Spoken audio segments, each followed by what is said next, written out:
What's up, everyone? It's a new decade, and the last one was pretty great for fighting games. There were ups and downs and several changes made per fighting game franchise. There was a lot of good in my favorite genre, but there was also some not so good. Let's call it that. Let's call it what it is. It was trash decisions. I wanted to just list a few things I hope get left in the 2010s where they belong.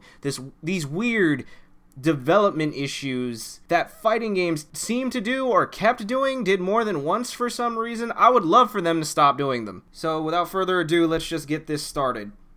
First up is story-only stages. This is something I've always found odd. Why limit the amount of variation your player base has access to? Why are there story mode locked variations of stages? Why are they not available to be unlocked? I get some of them aren't exactly interesting, taking place in a close quarter area in a facility. I think Street Fighter and Tekken 7 both have stages like this in their story, and I get that isn't necessarily something we would need in the multiplayer, but I know for a fact Tekken 7 has that Tekken 5 variation of the Mishima Dojo, or I guess it's not the Mishima Dojo, sorry, it's that dojo, that temple from Tekken 4 that they wake up in Tekken 5. My Tekken nerd is showing. Point is, it's in Tekken 7. It's a playable variant of a stage in Tekken 7 that you don't have access to without mods or just going into the story mode. It feels like a weird thing not to have. It's not about fighting games having two little stages, having not enough content. It's just weird that that's on your game, that's available, it exists. Why can't I use it? It's just something, because it's not the only thing like that. There's other stuff, story only. At any point when there's something in the game that is just visual, it's something aesthetic, and you don't have an access to it, it feels weird to me. And I feel like fighting games should stop doing this, because feel free to let me know in the comments if any other fighting game has done something like this. Because right now, Tekken 7 is the only one that comes to mind, and this just feels like something that should stop. They shouldn't do that again. This next one might hit kind of close to home for certain people. It might sound kind of opinionated or even like salt to some, but just keep an open mind. Making guest characters too grounded in what they come from so they inevitably have to be nerfed, or worse, they don't get nerfed at all. Okay, I'm a Tekken player. Most of my content is Tekken related, so obviously Akuma, Noctis, and Geese come to mind. Even Eliza because she has her meter bar. But people forget about Bayonetta and Cloud and Smash, the Jedis and Soul Calibur 4. Yeah, that was last decade. And there are even other instances. Characters bringing what they have in their media into the fighting game. And not only do they get that, they get everything that the fighting game has to offer. Look, I can't FADC with my main in Tekken, or HD cancel. And it's annoying getting beat by it. Guest characters should be crazy. And they should be strong. When they're that way because of some mechanic or situation only they can do, it just gets old. If you just gave Akuma, Geese, and Eliza solid juggles and more Tekken-esque stuff, instead of relying on meter bars to turn their 10 to 12 frame options into 90 damage combo starters, it's not the projectiles. Those aren't the problem.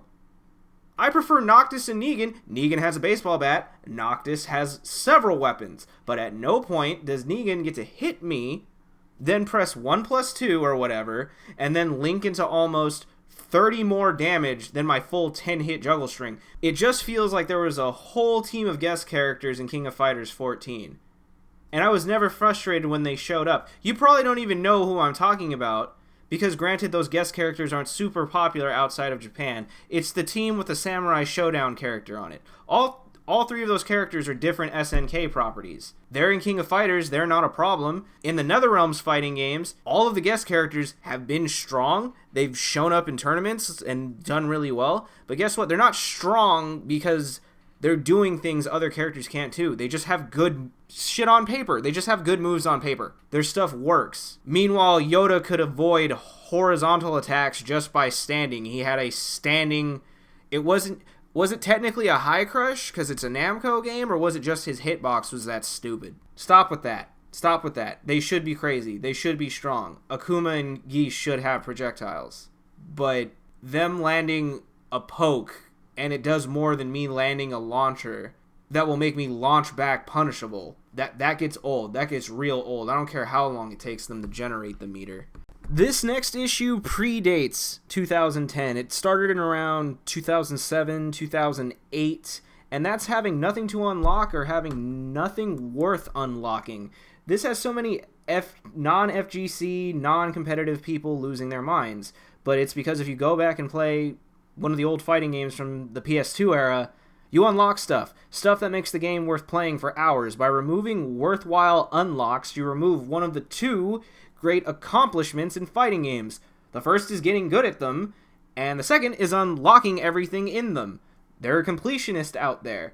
Now that unlockables are all lame costume pieces and thumbnail icons, King of Fighters, no one cares about unlocking stuff.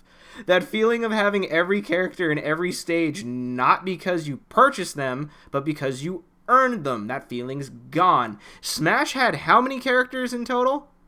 This most recent Smash Ultimate, it had near 70, right? How many were there when you started the game? What did you say?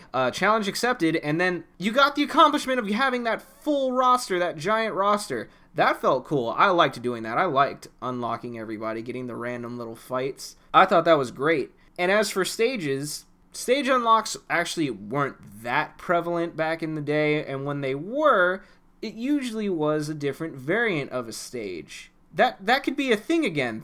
Think of King of Fighters. SNK loves to throw cameo characters in the backgrounds of stages. You can see Halmaru in the background of King of Fighters stages. What if you could make those background characters, especially now that they're 3D models? You could have done it when they were sprites.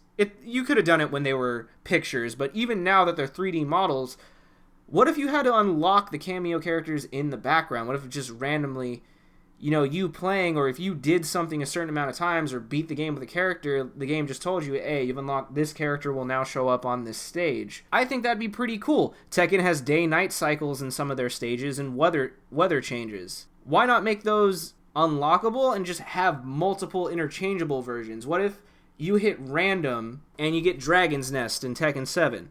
And what if when the potential final round comes up, instead of getting the slight song change and the rain, you got a big, clear night sky, a giant moon in the background, and that song from Moonlit Wilderness started playing. The general weather effect gets kind of misty, and the stage would look different, but it would still be Dragon's Nest. I think that would be great. I think that's a potential unlock. That's an unlock I'd want to see. I would want to unlock that. And it just feels like because of DLC, because of things being purchased and being made available through season passes, they're not thinking of ways to think outside of the box and have things for us to unlock. They need to start thinking about stuff like that. They need to move away from this practice of just giving everything away for a purchase or just having everything right at the start. Because even though I'm a competitive player, even though I love going to tournaments, I love just sitting and running matches, I liked unlocking everyone in Tekken 5. 12-year-old me saw that as a very fun usage of my time. Bring that back. Bring that feeling back. Fighting games need to stop with bad netcode and intentionally foregoing rollback netcode. Look, rollback netcode won't solve lag, it won't solve bad connections, but damn it, it'll solve a lot of other shit. It'll solve 4-bar connections being outright lies in Japanese fighting games. I've played KI. That shit's 4 or 5 bars when it says it is. I don't understand how Japan doesn't realize other countries are bigger than Japan. It needs to design its netcode accordingly. I can't shake the feeling that there's someone who works at Namco who's super proud of Tekken's Online, because if you actually watch someone play Tekken Online, there's no visible lag, even in a 3-bar connection when that shit turns yellow. That's not how it was in Tag 2. There'd be stutter, it'd be visible. But because of the sheer amount of built-in frame delay when you play Tekken Online, bad connections look good. This feels like fraud. This feels like it's an outright lie, like it's false advertising. Hey, this looks good online, therefore it must be. Absolutely not. Playing online is being consistently told your knowledge of punishing, ducking, and low parrying is inaccurate. According to Tekken, in the amount of time it takes for me to punish someone's power crush that is unsafe, they have enough time to do the power crush a second time and armor through my punish for it. Apparently, when Claudio does his Sky Slash Nova or Shaheen does his stupid backflip that has the same frame data, that's minus 13. I have a 12 frame high punish. Apparently, he does that. They can do that twice. And if I go for my high 12 frame, which is, it's minus 13, it's literally 1 frame faster than the ideal punish, they'll be able to do their hop kick that has a crouching state before they do the jumping state. They'll be able to do it a second time before my punish comes out, causing it to high crush and causing my punish to whiff. That does not work offline. That does not work offline. They need to fix the netcode. They need to fix the netcode. Fighting games need to stop coming out incomplete. The reality of this situation is only Capcom does this as of now. Every other fighting game being accused of doing this is the result of double standards and fan entitlement. Tekken 7 didn't have a rough launch, nor did it have a bad vanilla version. It did not come out incomplete. Any issues you have with Tekken 7's release, you can actually blame on Tekken Tag 2, the Tekken with the most content in all of Tekken history. That was also the worst performing Tekken in the entire franchise, regardless of it having so many characters and modes. I'm sorry, but that is proof that a solid portion of fighting game disdain and fighting games aren't worth $60 or there's not enough to do in a fighting game, it has nothing to do with content. It's an easy excuse to get over the fact people are losing, so they're not having fun. Tekken 7 had almost 37 characters at launch. That's plenty. Granted, the quality of Tekken 7's content is entirely up to you to measure. I didn't like the story aspect either, but its quantitative amount of content is objectively more than enough. Same with Soul Calibur 6, Killer Instinct, Sam Show, Mortal Kombat, and Injustice. Every fighting game, except the ones made by Capcom. Season passes are also something people like to complain about, but for the record, I like season passes. I like the extended support fighting games get. Better quality of life, more improvements, hot fixes, etc., etc. And at no point are the season passes or the additional characters mandatory. I don't have every character in Dragon Ball FighterZ. The only current character I own is Super Broly. The only character I own in Killer Instinct is the Arbiter. I paid $9 to play Killer Instinct as just the Arbiter, and I don't regret it. When it comes to Capcom, however, since Street Fighter 4, Capcom hasn't made a single fighting game without some weird, sketchy, anti-consumer nonsense attached to it. Street Fighter 4, mandatory paid DLC and updates. Or you don't get to play with people who have the next version. You can't not have Super Street Fighter 4 and play with people who have it. That was stupid. That's objectively not okay. MVC 3, 7 months in, they had a mandatory updated version just like Street Fighter 4, and it didn't include 2 of the DLC characters that came out within the time frame. Street Fighter Cross Tekken, disc lock content. Street Fighter 5 came out with 16 characters at full price. All additional characters required purchasing. MVCI is MVCI. Mind you, there's more we could talk about with each of these games, but I'd rather not. The Capcom guys are the only ones making objectively bad fighting games.